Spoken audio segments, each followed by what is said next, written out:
Hola a todos y bienvenidos a un nuevo video. Y en esta ocasión voy a compartir una opinión bastante impopular con respecto a dos entregas de la saga de Resident Evil, las cuales son Resident Evil 6 y Resident Evil 7. Y la verdad es que bajo mi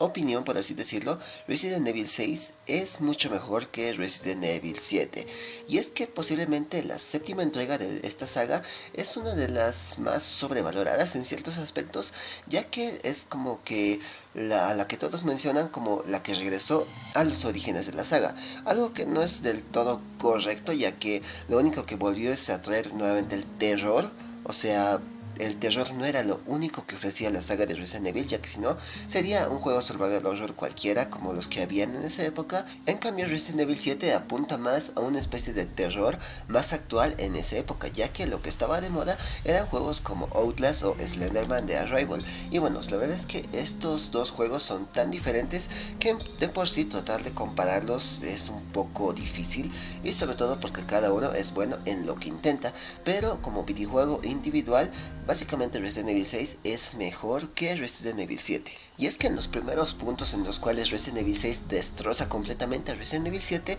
es en el contenido. Resident Evil 6 de base ya venía con 4 campañas completamente jugables, 3 al inicio y una al desbloquear toda, bueno, al pasar las anteriores 3. Y bueno, de por sí esto ya daba casi 20 horas de jugabilidad, o sea, un juego que dura 20 horas. En cambio, Resident Evil 7 de base únicamente traía la campaña principal, la cual apenas duraba unas 5 o 6 horas. Tal vez muchos podrían decir que los juegos originales, o sea los de Play 1, también duraban más o menos lo mismo, pero esto será más o menos compensado porque no eran juegos tan pesados como los Resident Evil 7, y bueno, eso obviamente puede ser por los gráficos, pero al mismo tiempo también los Resident Evil antiguos, sobre todo el Resident Evil 1, contaba con una gran cantidad de finales que dependían de cómo actuaba el jugador y qué cosas hacía. Resident Evil 2 al mismo tiempo ofrecía 4 tipos de campañas: Leon A y bueno, Claire B, y también Claire A y Leon B, que eran las formas de pasarlos.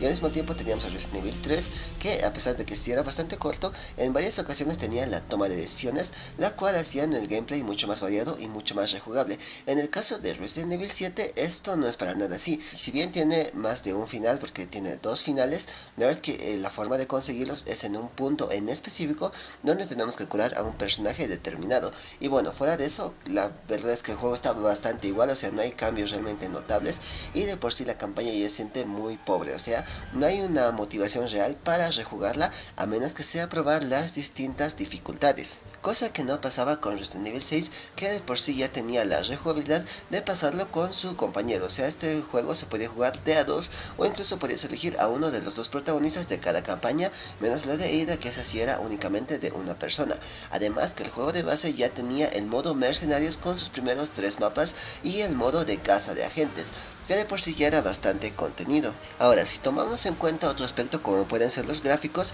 de por sí tenemos algo interesante, ya que si bien Resident Evil 6 no era un exponente gráfico, visualmente Resident Evil 6 se veía demasiado bien, ya que las texturas sí estaban un poco como que inferiores con respecto a Resident Evil 5, pero artísticamente ya sea el diseño de escenarios, el diseño de personajes y bueno, los efectos visuales eran demasiado bonitos. En cambio Resident Evil 7 apunta mucho más por la calidad en las texturas y una atmósfera muy oscura, pero de verdad muy oscura, que parece que falta luz. En verdad ambos juegos destacan muy bien, pero Resident Evil 6 alcanzó su mayor límite en su versión remasterizada de PlayStation 4, Xbox One y PC. Al mismo tiempo Resident Evil 7 también tuvo su versión Next Gen para PlayStation 5, y bueno, la verdad el Ray Tracing ayuda muchísimo a este juego, así que ambos destacan muy bien en ese apartado, pero no mucho en el apartado de, bueno, la banda sonora, ya que si bien la banda sonora de Resident Evil 6 no es una gran maravilla, aún así tiene canciones o bueno, temas bastante buenos que acompañan en momentos clave. En cambio Resident Evil 7 como que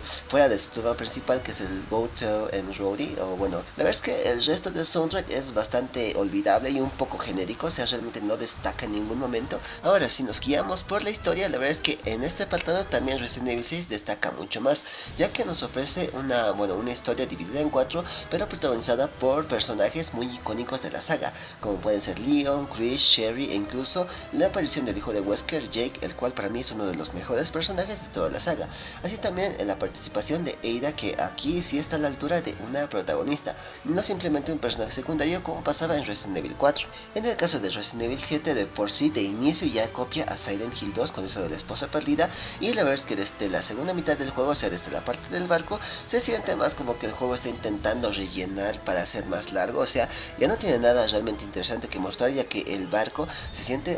como una sección tan lenta, no se siente una progresión en cuanto al juego, o sea algo interesante nuevo que mostrar, y se siente más o menos lo mismo que pasaba en la primera hora del juego, pero ahora en un barco y con el personaje de Mia. Así como también en esta parte tenemos flashbacks de lo que está pasando realmente, y bueno, nos dan contexto de quién es la villana, y ese es otro punto muy negativo. Si bien Resident Evil 6 tenía un pésimo villano como es Simmons, al mismo tiempo Resident Evil 7 también no supera, porque Evelyn es una peor villana en todos los sentidos, ya que ni siquiera se ve amenazante, y su pelea final es posiblemente la peor de toda la saga. Y bueno, en conclusión, Resident Evil 6 es un juego mucho más completo, y que de por sí con actualizaciones y demás cosas se fue haciendo un juego mucho más competente, ofreciendo una increíble aventura de acción donde tenemos de vuelta a muchos protagonistas en su mejor faceta, sobre todo Chris y Sherry, y al mismo tiempo una gran promesa como lo era Jake Muller. En cambio Resident Evil 7, si bien tiene una idea bastante buena, la verdad es que como que se queda a medias, puesto que se basa muchísimo en los juegos que estaban de moda en ese tiempo, sobre todo porque ahora en cuanto a jefes, por ejemplo, Resident Evil 6 tenía mucha más variedad, en cambio Resident Evil 7 se sentía muy repetitivo y básicamente trataba de llenar todo lo que le faltaba en contenido por medio de DLCs, porque tenía muchísimos, tenía los Banned Footage 1 y 2, que cada uno tenía algo así como que un minijuego, bueno, tenía 3 minijuegos en realidad cada volumen, y al mismo tiempo teníamos el DLC de Nora Hero, que se encargaba nuevamente de rellenar la historia, y todavía más el fin de Zoe, que era como un epílogo de todo eso, y la verdad es que realmente eran demasiados DLCs para alargar un poco la historia. Y bueno, ahora sí, hasta aquí el video, espero que les haya gustado, ya saben, no olviden darle like y suscribirse, nos vemos hasta la próxima. Hasta luego.